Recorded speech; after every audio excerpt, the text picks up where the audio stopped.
Hola, buenas queridos hermanos. En esta sección te les traigo lo siguiente. En el año 2013, a mis 17 años, yo acepté al Señor Jesucristo como único y suficiente Salvador. La fecha más específica es el 19 de enero de 2013. Era un sábado, me acuerdo de ese día completamente. Si bien voy a la iglesia desde chico y he escuchado el mensaje del Señor Jesús un montón de veces, fue en ese momento y ese día cuando hubo un cambio en mi vida, donde tomé un rumbo y ese rumbo era el que Dios me puso y el que yo acepté. Me acuerdo patente a la persona que estaba hablando ese día y me traía el mensaje de dónde estábamos parados los seres humanos delante de Dios, siendo pecadores y haciendo lo que uno le parecía correcto. Y eso era lo que estaba viviendo yo en ese momento, a mis 17 años, siendo adolescente, tomando rumbos nuevos, tomando lugares a los que me atraía y quería ir, pero sabía que no era lo correcto delante de Dios. Entonces hizo la pregunta de, desde ahora en adelante, ¿qué es lo que uno quiere? O seguir la condición en la que estaba y hacer lo que uno quiere, o seguir lo que Dios quiere para uno. Y en ese entonces me llevó a reflexionar y entendí realmente mi condición. Entendí que estaba alejado de Dios y me estaba alejando cada vez más. Entonces desde ese día le pedí perdón por mis pecados, entendí y supe en qué condición estaba y le pedí a Dios que entrara a mi corazón y que tomara parte del lugar que Él se lo merece. Limpió mi corazón y desde ese día en adelante puedo experimentar la misericordia de Dios, el amor que Él tiene para conmigo.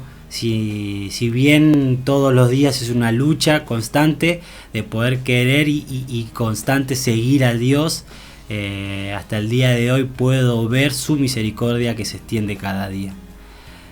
También otra sección que es te pido por lo siguiente: que estés orando por mi vida, que estés orando por mi comunión con Dios. Hay un versículo que siempre tengo patente de la Biblia que dice una porción que los jóvenes flaquean y caen, y eso es una gran realidad, es una gran verdad que no es alejado a ninguno de los jóvenes que ustedes pueden conocer, es una realidad que pueden vivir cada uno de ellos. Y te quiero pedir que estés orando por mi vida, saber y entender que hay hermanos cercanos que estén orando por mi vida, a mí me pone contento y a muchos de los demás seguramente. También te quiero pedir por mi familia en esta condición de cuarentena. A nosotros hoy estamos encerrados de hace muchos días, hace meses, y nos gustaría poder estar compartiendo con otros, poder estar viéndolos cara a cara, poder tener un abrazo de cada uno de ellos. Y la convivencia también nos lleva muchas veces pelear y demás, pero también otras veces nos lleva a alentar, a poder charlar, a tener una cercanía. Y también te quiero pedir por eso, por poder tener más tiempo de disfrute con mi familia y no dejar entrar al diablo que está constantemente buscando el momento apropiado para hacer caer a cada uno de nosotros. Les mando un abrazo y que Dios los bendiga. Buenas noches, hermanos. Mi nombre es Adriana. He sido invitada para participar de esta sección, del cual se me pide que cuente mi experiencia de cómo conocí al Señor. Nacida en Dianfunes, provincia de Córdoba, mis padres eran católicos, pero cuando tenía un añito de edad, papá fue invitado a la iglesia, a una de las reuniones, y ahí conoce al Señor. Y a partir de ahí, junto a mamá y a una hermana mayor que yo, empezamos a ir a la iglesia. Iba a la escuelita dominical, iba a las reuniones, y a cierta edad entendía de que era pecadora, de que si no aceptaba a Cristo y pedía perdón de mis pecados, ya desde chiquita me daba cuenta, me iba al infierno. Y una de las cosas que siempre tenía miedo era cuando se hablaba de que Cristo en cualquier momento podía venir y llevar a todos los que habían arrepentido, y yo me iba a quedar porque no lo había hecho. Y me costaba tomar esa decisión. Cuando tenía 11 años de edad, fuimos a unas reuniones especiales en la iglesia, unas conferencias. Había un hermano de acá de Buenos Aires llamado Mario Dávila, me acuerdo, y él habló sobre la venida de Cristo y sobre que debíamos estar inscriptos en el libro de la vida, y el que no se halló inscripto se iba a perder, iba a ir con Satanás. Entonces ahí entendí realmente que tenía mucho miedo a la muerte, o que Cristo venga y que yo me quedara.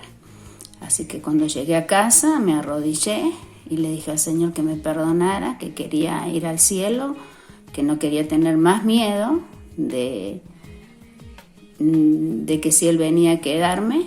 Y bueno, a partir de ese día entendí y tuve la paz y la seguridad de que Cristo, cuando viniera a buscarme, me iba a llevar a mí también y a todos.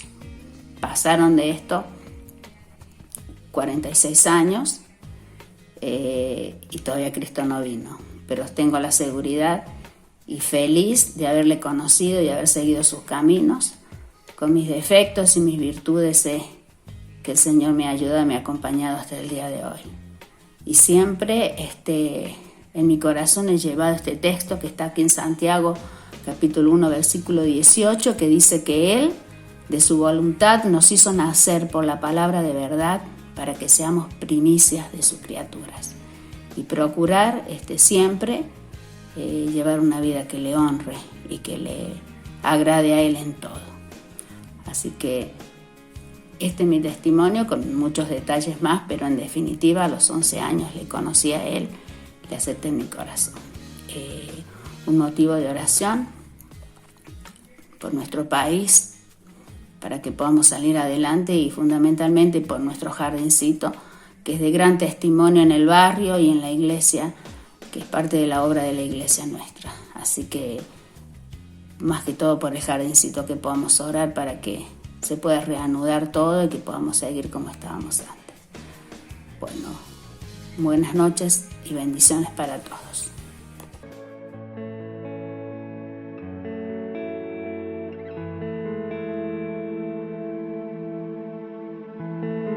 Muy buenas tardes, ¿cómo están?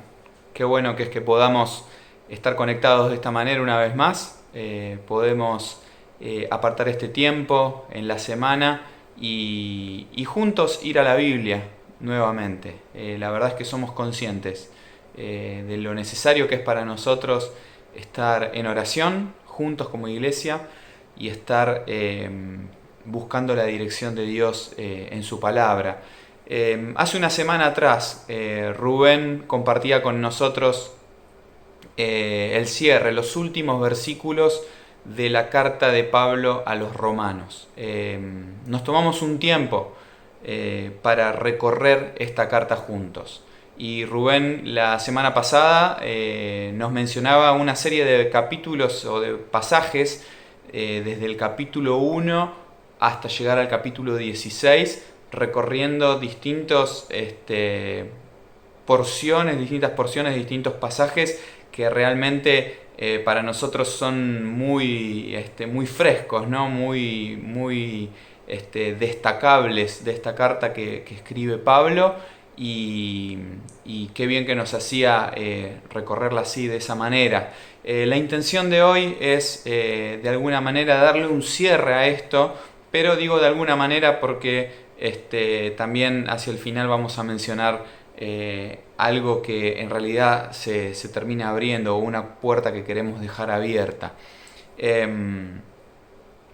Esta carta me gustaría que hoy la pensáramos como un todo, que podamos dar un paso atrás, como se dice a veces, ¿no? Nos metimos en el bosque, fuimos árbol por árbol, obviamente muchísima más información para recorrer, para bucear en esta carta, pero hoy quisiera que juntos diéramos un paso atrás nuevamente y tratemos de ver el bosque completo, para que nos queden algunas cosas, unas pocas cosas bien concretas de lo que Pablo quiso dejar escrito y que nos llegó a nosotros de manera fidedigna con el mensaje de Dios para nuestras vidas, y de esa forma llevarnos esta visión general, que tal vez la hicimos al principio cuando comenzamos y hicimos unas primeritas palabras de introducción de esta carta. Tal vez hicimos esta visión general. Hoy quisiera que la hagamos nuevamente para cerrar, para recapitular lo que nos ha representado recorrer la carta a los romanos. Así que algunas cosas concretas, específicas, para que queden grabadas en nuestra mente. La primera cosa que quiero hacer es recomendarles un recurso muy útil que está en internet, y que aquel que quiera aprovecharlo va a ser muy bien, y creo que va a ser de mucha edificación. Miren, hay un proyecto que se generó y está disponible en YouTube, que se llama el Proyecto Biblia. Y en este Proyecto Biblia, libro por libro de la Biblia, se encuentran resúmenes de cerca de 10 minutos por libro de la Biblia, dependiendo de la extensión. En este caso de Romanos hay 2 secciones, está hecho en 2 partes, así que con menos de 20 minutos, si el que tenga interés puede entrar a YouTube, poner Proyecto Biblia, libro de Romanos o Proyecto Biblia Romanos, y le va a aparecer directamente, y de una forma gráfica, visual y hablada también. Podemos tener un pantallazo general completo, o por lo menos una muy buena síntesis, así con todos los libros de la Biblia, y qué bueno que sería que invirtamos bien el tiempo de esta manera. Así que ahí está la recomendación, se las dejo, el que tenga ganas de entrar, y el que no lo encuentra me escribe después y me pregunta, pero es una recomendación que creo que vale la pena aprovechar ese recurso. La carta a los romanos. La escribe Pablo, lo sabemos bien y está muy claro, no hay dudas, no hay mucha discusión entre los comentaristas bíblicos al respecto, y en el capítulo 1, versículo 1 de Romanos, claramente Pablo se presenta como quien escribe. Pablo, siervo de Jesucristo. Lo presenta así, y es él el que se dispone a escribir. Ahora es notable, o otra de las cosas que nos tiene que quedar bien grabada y bien presente, la relación entre Pablo y los romanos y el momento en que Pablo escribe esta carta. ¿Cuál era la relación que él tenía? Bueno, no había estado en Roma al momento de escribir, o hasta el momento de escribir esta carta. Tenía contacto con los hermanos de allá, sabía de ellos, tenía una gran intención, un gran deseo de visitarlos y estar allá, pero no había ido todavía a aquel lugar. Y les decía, importante también tener bien presente el momento en que Pablo escribe. Si bien en nuestras Biblias ha quedado ubicada la carta de Romanos justo después del libro de Hechos, es decir, que es la primer carta de toda la serie de cartas que componen el Nuevo Testamento, no es la primera, ni mucho menos, en lo que respecta a el momento cronológico en que es escrita, sino que es unos cuantos años, bastantes años después de que Pablo comenzó su labor sirviendo a Dios. Y esto tiene un sentido, o tiene una razón de ser que explica de alguna manera el contenido de la carta, porque esta carta, como lo hemos venido recorriendo juntos y lo hemos dicho ya más de una vez, es un compendio de grandes verdades que de alguna manera Pablo está escribiendo para que queden plasmadas estas grandes verdades de carácter doctrinal y de mucho peso en la enseñanza de la doctrina del Evangelio de Dios. Entonces es de destacar que no es de las primeras cartas, sino una de las cartas ya Pablo entrado en años, con mucho recorrido, con mucha relación con las iglesias, y que destina esta carta a los hermanos que se reunían en Roma.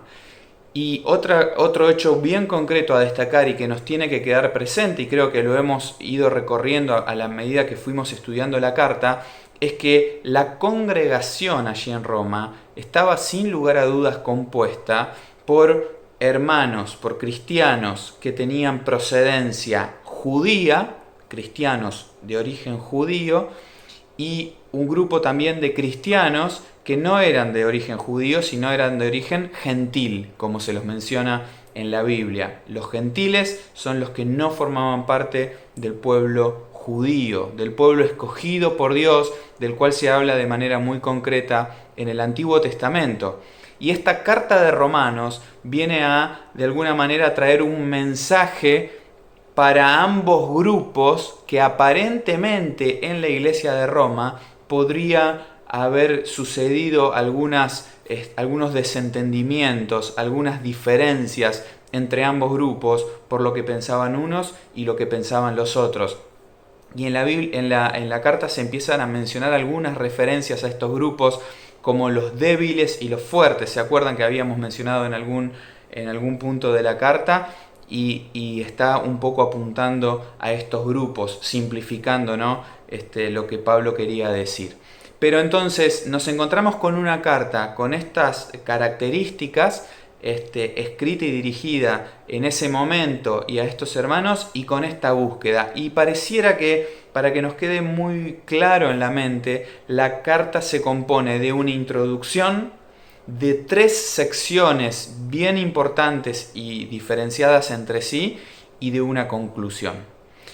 Esa introducción, que básicamente está en el primer capítulo, en los primeros versículos, del versículo 1 hasta el versículo 17, esa primera sección, que es la introducción, de alguna manera se condensa y se resume en los versículos 16 y 17, que son centrales para el desarrollo de la carta. Por eso los vamos a leer. Romanos 1, 16 y 17 dice: porque no me avergüenzo del Evangelio, porque es poder de Dios para salvación a todo aquel que cree, al judío primeramente y también al griego. Porque en el Evangelio la justicia de Dios se revela por fe y para fe, como está escrito: mas el justo por la fe vivirá. Estos 2 versículos uno podría ponerlos de alguna manera como la gran síntesis de lo que Pablo está intentando transmitirles a los romanos, y obviamente nos llega a nosotros también. Y el gran título pareciera de la carta, o lo que Pablo viene a exponer como gran título de la carta, es la justicia de Dios. Pablo quiere hablar y quiere presentar la justicia de Dios. Y de eso se va a tratar cada una de las secciones, estas 3 secciones que decimos, como un gran resumen de la carta. La primera sección habla de esa justicia de Dios en relación a nuestra condición de pecado. Y esa sección va desde este capítulo 1, versículo 18, hasta el capítulo 8. Uno podría decir, del capítulo 1 al capítulo 8 inclusive, es toda esta primera sección. Una sección que, si tuviéramos que catalogarla, sería una sección doctrinal. Una sección orientada a la enseñanza del contenido y la razón de ser del Evangelio. Miren qué importante que es que podamos atender y que podamos dedicar tiempo y más tiempo a la lectura, la meditación y nuestro entendimiento de estos primeros 8 capítulos. ¿Por qué importante? Porque es donde Pablo se dedica a escribir las bases de la fe cristiana, el sustento de la enseñanza que se presenta en el Evangelio. ¿Cuál es, en resumidas cuentas, ese mensaje del Evangelio? Bueno, Pablo se encarga de mostrar al principio que el hombre es, o nosotros somos, pecadores. Y ese pecado ha llevado al hombre y a la mujer a una posición respecto de Dios. Y esa posición es estar lejos de su gloria, separados de su presencia y con una condenación por delante. Eso lo dice claramente el capítulo 3, lo menciona claramente Pablo una y otra vez, haciendo una descripción en el capítulo 1 también de la culpabilidad del hombre, lo mal que está el hombre a causa del pecado. Y cuando miramos nuestra sociedad no hacemos más que coincidir con Pablo en esta realidad. El pecado ha llevado a la raza, al hombre, a estar en una condición deplorable. ¿Por qué? Porque se ha alejado de Dios. Pero también en el capítulo 5 aparece el gran mensaje de que ahora, justificados por la fe, tenemos paz para con Dios. De que en medio de nuestra situación de pecado, Dios manifestó su amor. Y ese amor, manifestado en la muerte de Jesús en la cruz por nosotros y en su resurrección, vino a representar nuestra salvación, vino a representar nuestra salida de la condición de pecado para entrar a la gracia. Pablo se encarga de presentar la gracia de Dios como el gran paradigma de la salvación de una raza caída. No podemos enfatizar lo suficiente la importancia de entender esto. De esto se trata el Evangelio. El hombre en su pecado se pierde. Dios en su gracia lo salva. El hombre por su maldad se va al infierno. Dios por su gracia perdona pecados, restaura una raza caída, hace nuevas criaturas y los conduce al cielo. ¡Qué enorme es el mensaje del Evangelio que Pablo presenta a los romanos! Y les muestra que tanto unos como otros, tanto judíos como gentiles, estaban expuestos a la misma condenación. Pero tantos unos como otros, judíos y gentiles, están expuestos a la misma gracia de Dios, salvadora, que ambos lo necesitan y ya no hay diferencias. Todos pueden acceder a esta gracia de salvación.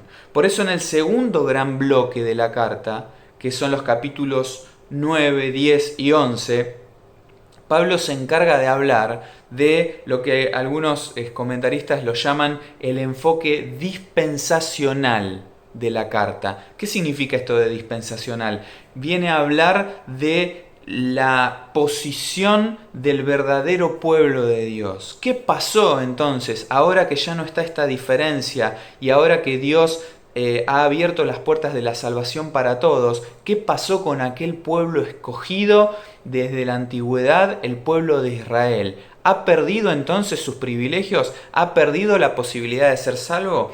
Y Pablo dice no, rotundamente no, claramente no, sino que ahora tanto ellos como los otros que son agregados, Pablo dice, son injertados, son incorporados, todos tienen posibilidad de formar parte del verdadero pueblo de Dios, que son los verdaderos descendientes de Abraham, los hijos de la fe, los que por fe, como leímos en el capítulo 1, versículos 16 y 17, han recibido el Evangelio y son justificados delante de los ojos de Dios. Así que, primer bloque, esa justicia de Dios en relación a nuestro pecado y la gracia de Dios presentándose para salvación en medio de esa realidad. Segundo bloque, el carácter del verdadero pueblo de Dios, la dispensación, Dios a través de los tiempos mostrando su gracia y salvando a su pueblo. Y el tercer gran bloque es de carácter práctico, de carácter moral. Se extiende desde el capítulo 12 prácticamente hasta el final de la carta, capítulo 15, versículo 13, hasta bien entrado el capítulo 15.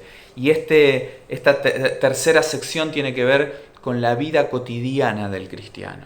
Tiene que ver con su realidad de su diario andar, de su diario vivir, tiene que ver con su conducta, tiene que ver con su testimonio, con la forma de comportarse. O sea, si nos damos cuenta, los capítulos intermedios, 9, 10 y 11, donde Pablo pone ese paréntesis, podríamos decir, de explicar qué es o cuál es el verdadero pueblo de Dios y el trato de Dios para ese pueblo, pareciera que está en el medio de dos grandes bloques que se necesitan mutuamente. El primer bloque, el mensaje de Dios, la doctrina que sustenta el Evangelio, que impacta en el tercer bloque, que tiene que ver con la vida de estas personas que antes estaban perdidas y han sido rescatadas. Pablo nos dice que hay una transformación.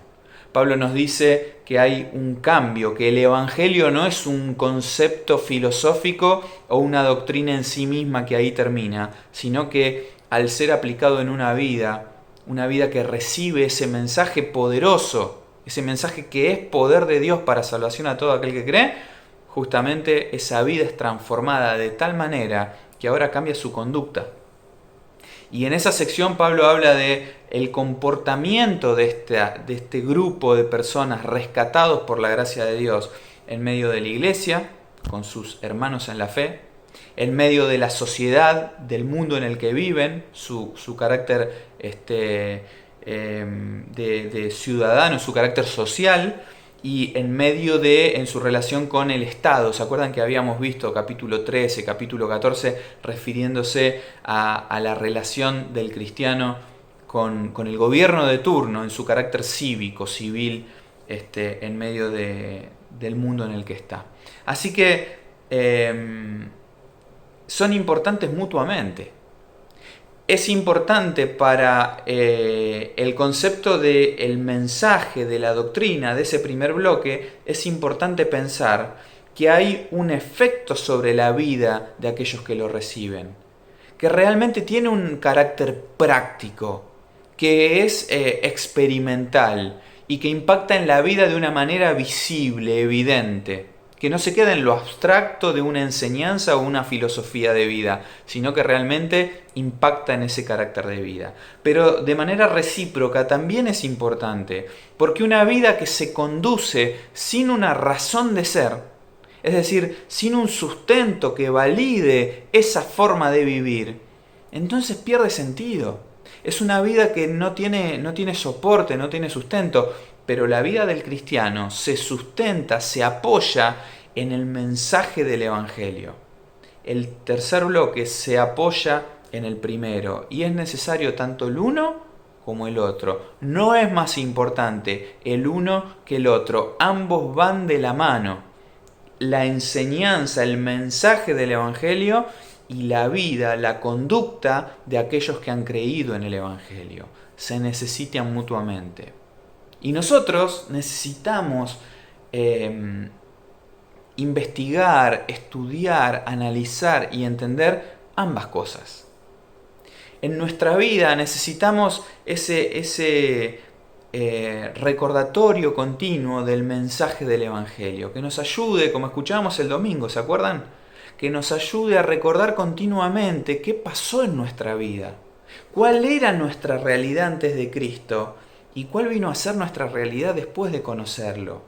Este mensaje, que es poder de Dios para salvación, obra en la vida de las personas para producir transformaciones espirituales radicales. Alguien que está destinado a la perdición y a la muerte, ahora se cambia para vivir un camino hacia el cielo y la vida eterna. El cambio es rotundo, ese cambio espiritual se produce en el interior de una persona.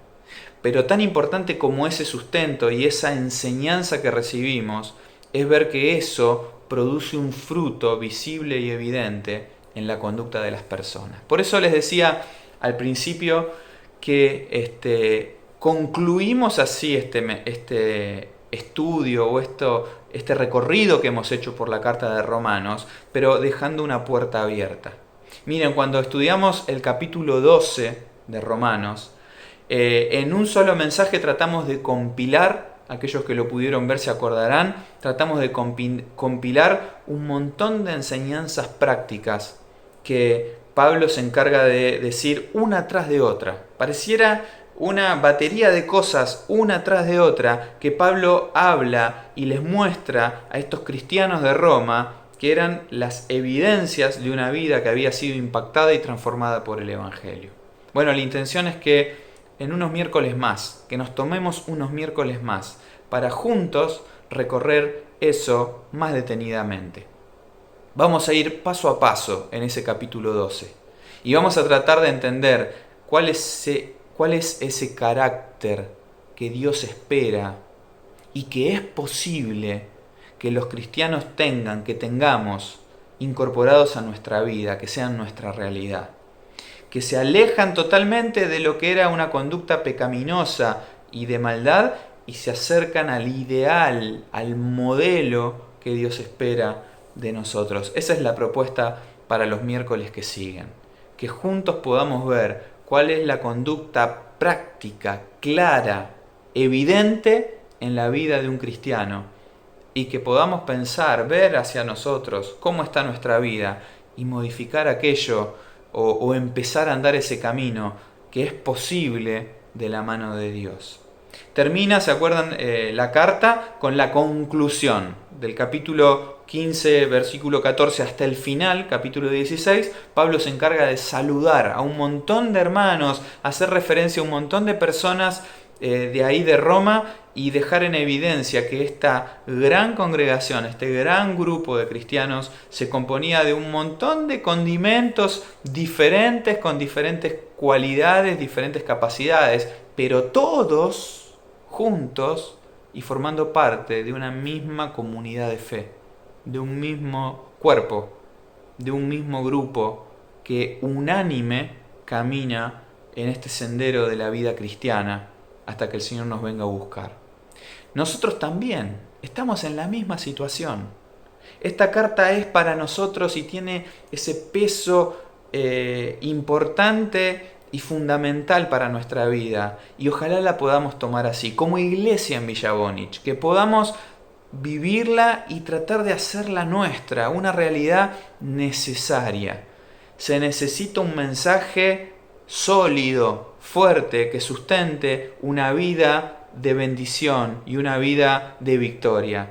Y ambas cosas las tenemos gracias a Dios.